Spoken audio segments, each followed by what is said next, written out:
To nie jest Ameryka, ale Korea Południowa, czyli spełniony azjatycki sen o potędze. Witajcie z Seulu, stolicy Korei Południowej.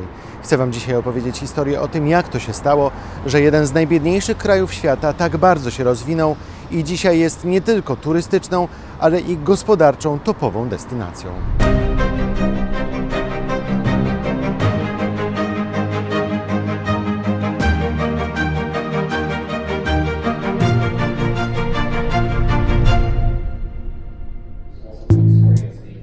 Półwysep koreański podzielił się na dwie Koree zaraz po II wojnie światowej.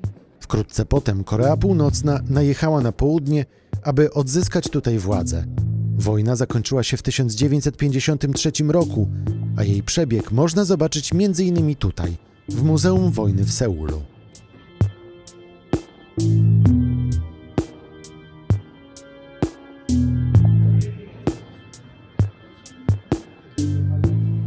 Gdy zawierano rozejm, obie Koree były zniszczone wojnami i były jednym z najbiedniejszych obszarów na świecie. Na północy zostało tak do dzisiaj. Południe, z wydatną pomocą finansową Amerykanów, zaczęło się odbudowywać. Kolejne władze podejmowały potężne reformy gospodarcze. Z zagranicy nie przyjmowano inwestorów, a jedynie transfer technologii, dzięki czemu koreańskie firmy mogły się rozwijać. Koreańczycy dużo inwestowali, zwłaszcza w nowe technologie i w infrastrukturę, ale dużo też oszczędzali i dużo eksportowali. A przede wszystkim, ponieważ są bardzo ambitni, pracowali bez wytchnienia. W efekcie przez 6 dekad koreańskie PKB rosło w niespotykanym tempie 5% rocznie. Dla porównania, najbogatsze kraje Europy notowały wzrosty 2 razy mniejsze. Korea Południowa pozostała nietknięta nawet światowym kryzysem finansowym w 2009 roku.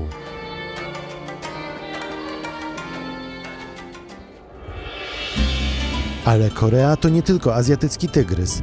Koreańczycy nie zapominają o tradycji i łączą je z nowoczesnością. Oto dowód. Pałac Gyeongbok to jedno z najbardziej znanych miejsc w Seulu, symbol średniowiecznej dynastii, która rządziła Koreą. Dzisiaj koreańska młodzież uwielbia przychodzić tutaj w tradycyjnych strojach i fotografować się. Efekty można zobaczyć na Instagramie, gdzie zdjęć z pałacu są miliony.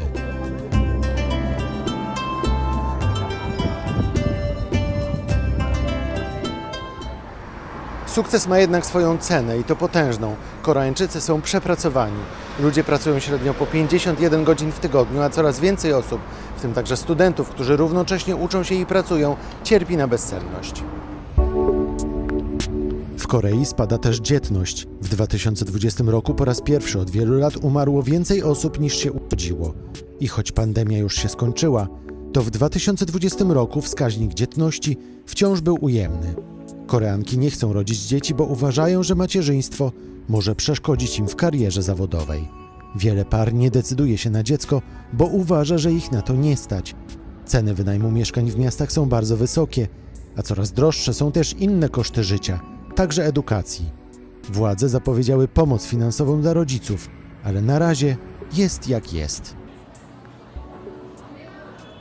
Ciekaw jestem, czy widzicie podobieństwa tego, co dzieje się teraz w Korei do zachodu. A skoro jesteśmy w Korei, to pewnie wiele z Was zastanawia się, dlaczego nie powiedziałem nic o słynnym koreańskim jedzeniu. Otóż na naszym kanale na YouTube jest specjalny film o koreańskiej kuchni. Link do tego filmu znajdziecie w tej chwili na górze ekranu. Mamy dla Was zresztą więcej bardzo interesujących historii z całego świata, z Azji, z Bliskiego Wschodu i nie tylko. Subskrybujcie zatem nasz kanał i powiedzcie o nas swoim znajomym. Seul pozdrawia. Do zobaczenia.